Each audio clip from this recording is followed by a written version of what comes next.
Yang mulia serta anak-anakku yang berbahagia.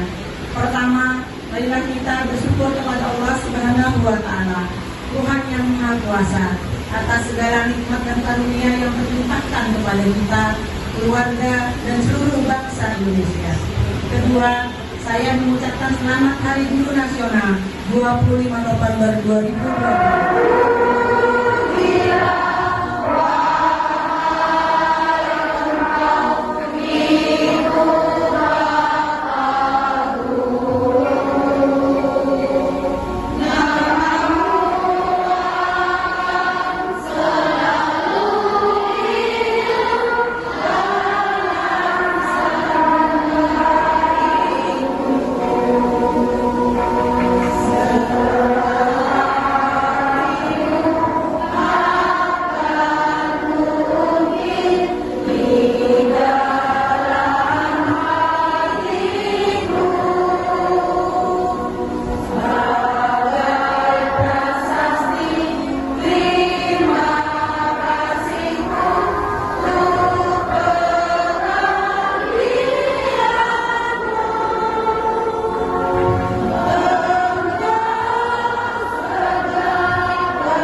Bapak dan Bu Guru, karena engkaulah kami bisa menulis dan membaca.